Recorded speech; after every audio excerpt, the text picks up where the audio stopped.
It's the 21st show. I'm Brian Mackey. Like so many other aspects of modern life, books have been moving into the digital age.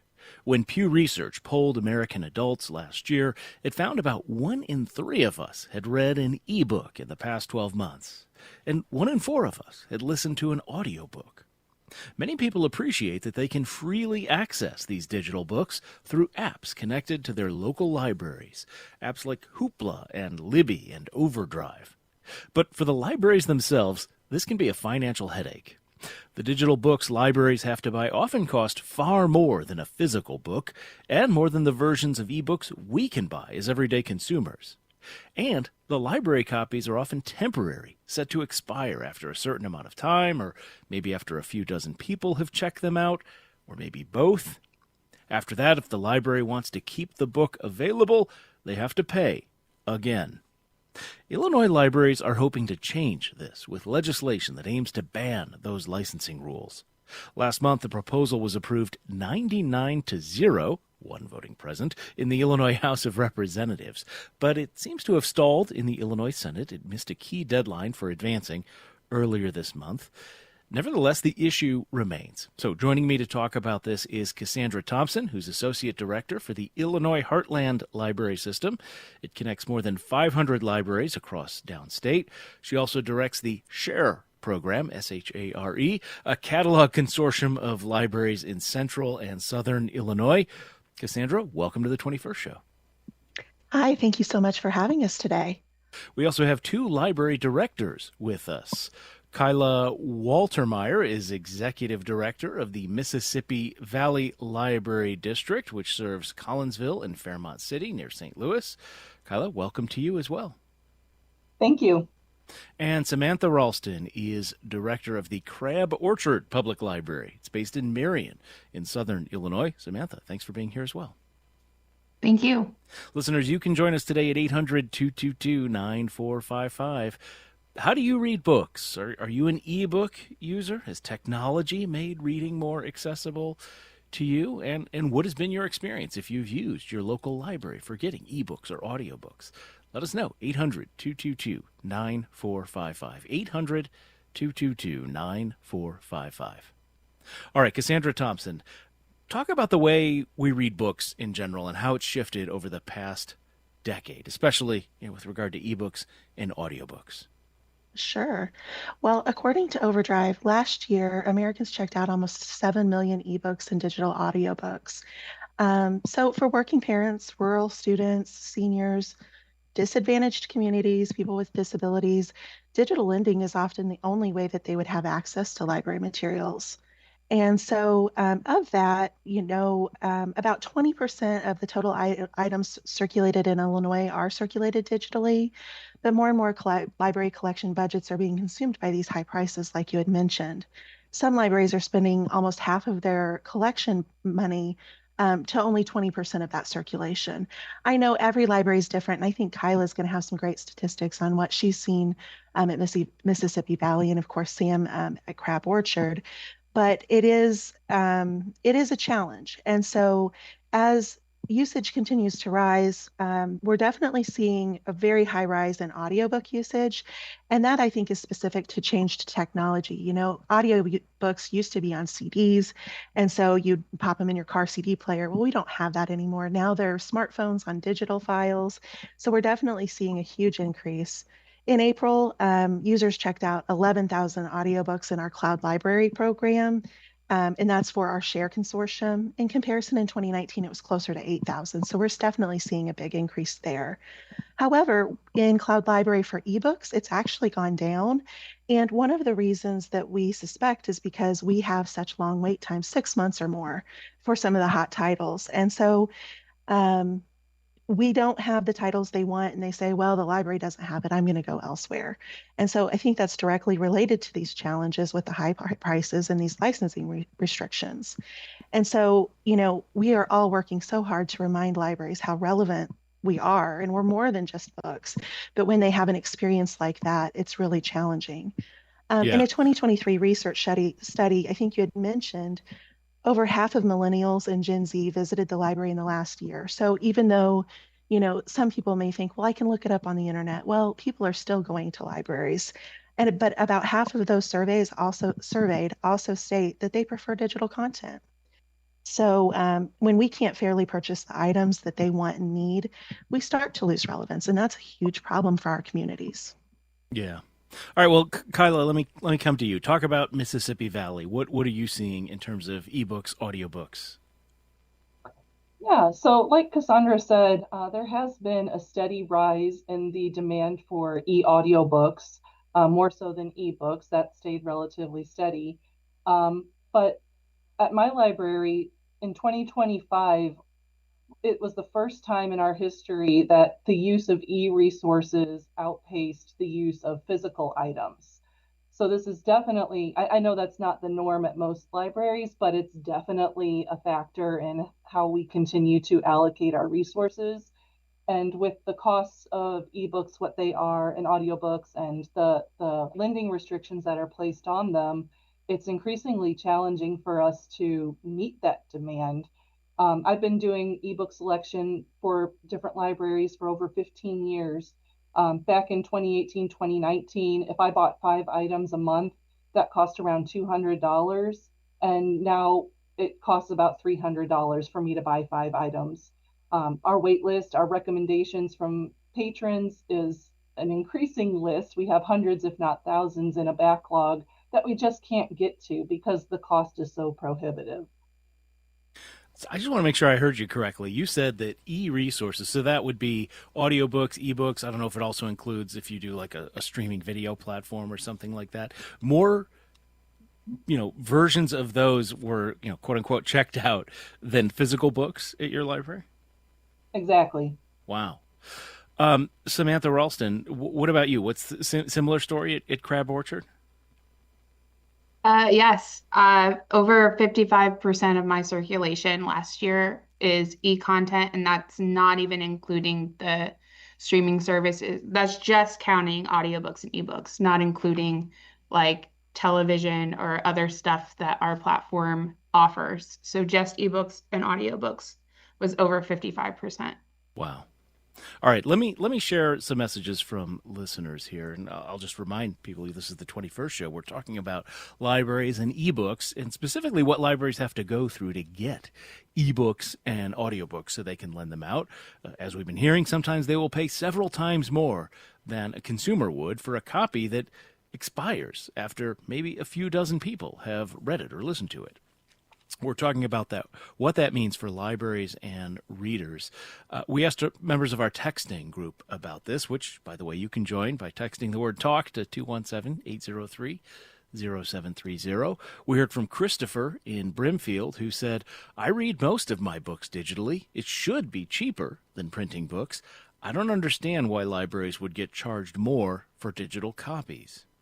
And on the subject of digital books more generally, Jesse in Mattoon said, if I don't read a physical book, I listen to audiobooks. I do house calls, so audiobooks are a great way for me to keep up with the authors I enjoy.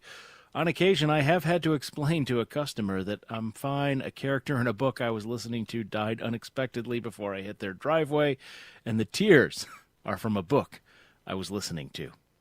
We are talking about all this with Cassandra Thompson, Associate Director for the Illinois Heartland Library System, which is a backbone for downstate libraries, Samantha Ralston, Director of the Crab Orchard Public Library in Marion, and Kyla Waltermeyer, Executive Director of the Mississippi Valley Library District, which serves Collinsville and Fairmont City. We're going to take a break. We'll continue this conversation for the rest of the program today. If you want to join us, if you have a question or comment about your own relationship with your library and ebooks in particular, 800-222-9455 is the number. 800-222-9455. This is the 21st show. We'll be right back.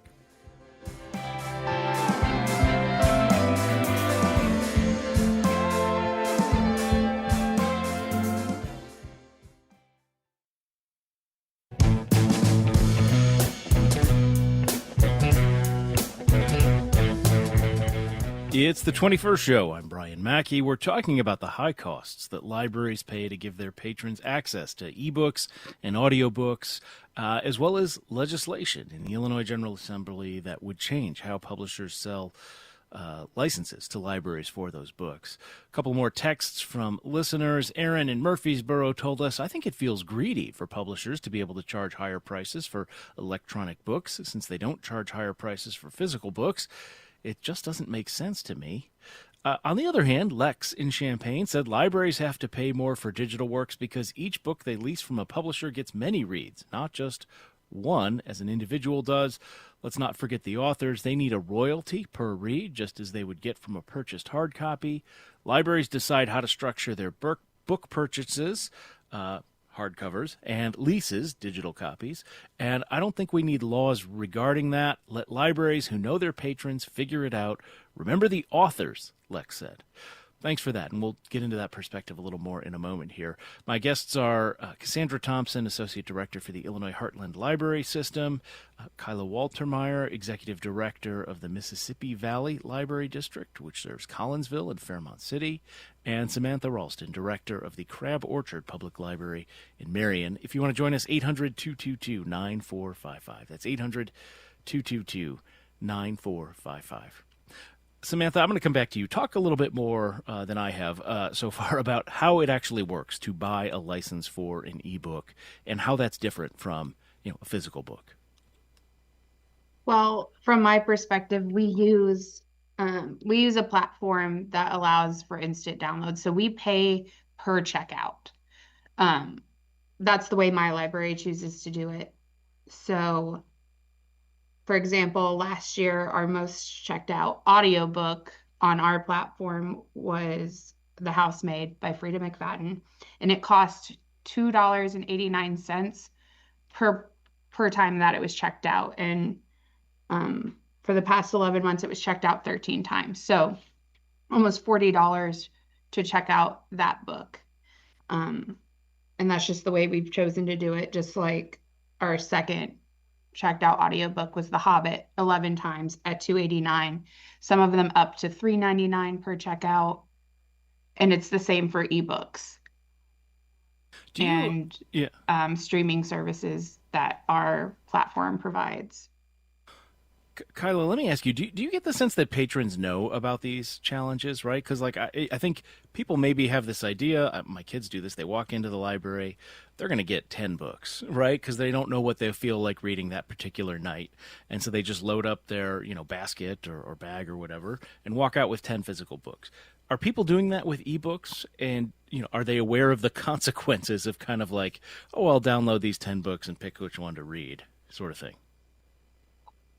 I don't know how aware most people are about those types of back-end issues that libraries are facing, but there are certainly some instances where it comes up. Cassandra mentioned that Illinois Heartland Library System oversees an ebook consortium that my library is a part of. And we do have to put limitations in place on the number of holds you can place, the number of checkouts you can have, just because there's such a high demand that we're trying to meet as many people's needs as possible. To go back real quick to the different kinds of lending models and things, Samantha mentioned one lending model, which is the cost per circ model. But the type of model that's set up through Cloud Library, Overdrive, platforms like that is different. So within those platforms, when we license a title, oftentimes there is a restriction on that license where we can get it for either 1 or 2 years or 26 or 52 checkouts, after which it disappears from the platform. And if we want to hang on to that title, we would have to repurchase it. A lot of these licenses also have restrictions in place that you can only have one person borrow it at a time. And so it's being treated a lot like a physical book, and people still have to wait to receive that title rather than have immediate access to it. So when people do run into those types of things where they've put something on hold and then it's disappeared and they don't know what happened, they thought they did something, but it wasn't them, it was because the license expired, or they've been waiting for months, maybe even over a year at times, to try and get a title because we just can't afford to buy as many copies as we need in order to meet the demand under the terms of the licenses that are available to us. So in those cases, I would say people are a little more aware, but by and large, I think most people just hop on, look for what's available, and borrow it. I guess a little piece of me can almost understand the one at a time thing if you're, the publisher trying to make money and replicate the, physical experience. But do you have any similar limits? Like you can only check a physical book out, 24 times and then you have to throw it in a wood chipper or anything like that? No, not at all. And in fact, many times we're able to extend the life cycle of a book because we're able to do repairs from use in-house, so that we can extend the lifespan. And oftentimes, books we have in our collection do surpass 26 or even 52 checkouts before they would need to be replaced. Um, I also want to mention that when it comes to publishers, these same publishers do work with libraries very positively in other aspects. For the print books that we receive, we often are able to get them at a discounted rate from what most people pay. So it's just this very strange dichotomy that we have a discount on the print and then an upcharge on the medium that is becoming more in demand as time goes on. All right, let's go to the phones at 800-222-9455. We have Deb calling from Alney. Deb, I understand you're an ebook reader. Yes, I am. And the reason that I've chosen ebooks is because I read while I walk on the treadmill. My husband made me a book rack, and it's difficult to turn the page of a physical book. It's easy on an ebook while you're walking. That's right. That does make sense a lot easier. Go ahead. Also, if I want to read at night in bed, I don't have to have a light on that might disturb my husband. Do you use the library for your ebooks? Yes, I do. Yeah. And were you aware of some of these cost issues that libraries are facing? No, not at all. In fact, I think I'll go by and talk to my library today because, I had no idea that it was so expensive. All right. Well, thanks for the call. Appreciate you sharing your perspective. Cassandra, I'm going to come to you if you want to respond to anything you heard there, and then we can move to talking about this legislation in the General Assembly. Yeah, I just wanted to give you a specific example of, with some actual data. The new Women's Murder Club book by James Patterson was released earlier this month, 26 Beauties. In our cloud library program, it already has a wait time of 6 months, and we've already bought 7 copies at $75 each. It costs the consumer $11.99 on Amazon. It would cost us $3,500 more to get enough copies for everyone. And then we also have to decide if we need to buy it again in 2 years. If the library was charged the same amount as the consumer, we would almost have enough copies.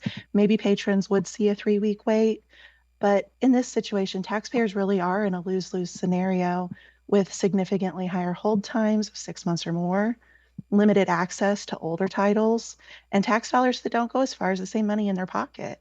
And so this isn't a funding or a budget problem. This is a pricing model that's the problem.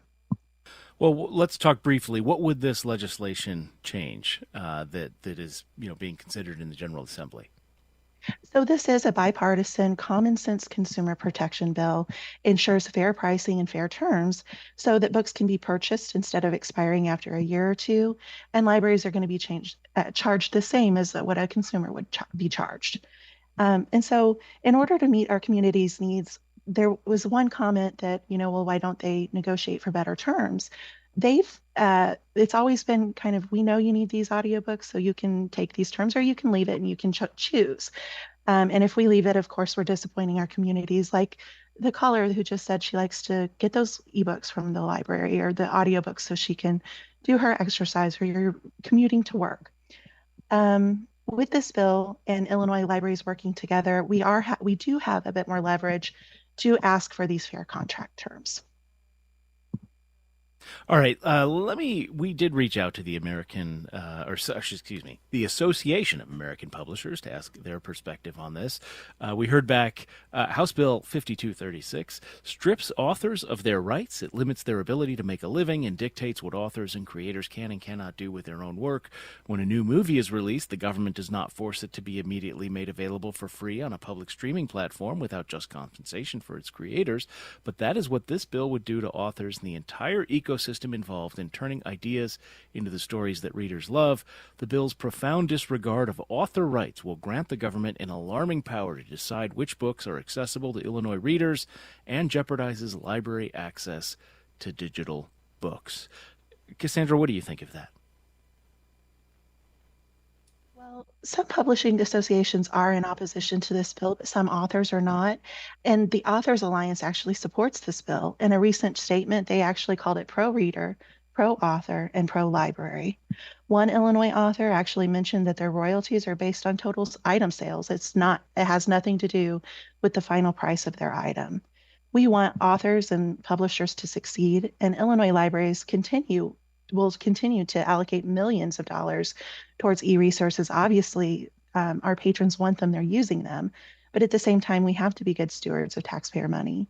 This bill would actually benefit mid-list, debut, or backlist authors, as well as local and scholarly authors, because when libraries are forced to disproportionately spend relicensing a small number of high-demand titles, those authors are actually missing out. In a report that was actually published in 2020, 1 in 3 consumers bought that book that they were first exposed to at the library. So the library is supporting publishers and they're supporting authors, including e-resources. We're just asking for common sense and fair contract terms. Kyla, libraries have been up against a lot in the past few years, right? There have been this big national conversation, if you will, around book challenges, book bans, threats to funding cuts and services in some places. Can you just talk about what this legislation, in your view, would do to help libraries in the bigger scheme? Well, what Cassandra was just saying is part of it, which is that it would give us better terms on which to use local tax funds, which means that with the same amount of tax money that we have right now, we would be able to purchase significantly more items and be able to better serve the needs of our community. The thing that I want to particularly highlight is, again, that this is a broadly bipartisan effort, which is really unheard of in today. As you said, there are, let's say, ideological differences at all levels of government at the moment. But on the granular level, we are seeing library boards who have different ideologies come together to support this bill, to reach out to legislatures in support of it and ask for their support. We saw in the House that it passed 99-0. Hopefully now in the Senate, again, I don't know what's going to happen next, but there's definitely a broad interest in this type of effort to help cross over those ideological differences, because it just makes sense. It just makes sense that we want our money to be spent in the best possible way. And the best way to do that is to try to get better terms for us to be able to do that. Kyla Waltermeyer is Executive Director of the Mississippi Valley Library District, serving Collinsville and Fairmont City. We've also been hearing from Cassandra Thompson, Associate Director for the Illinois Heartland Library System, kind of a backbone for downstate libraries, and Samantha Ralston, Director of the Crab Orchard Public Library in Marion, Illinois. Thank you all for being with us and sharing your perspectives with us today here on the 21st Show. Thank you. Thank you. Thank you.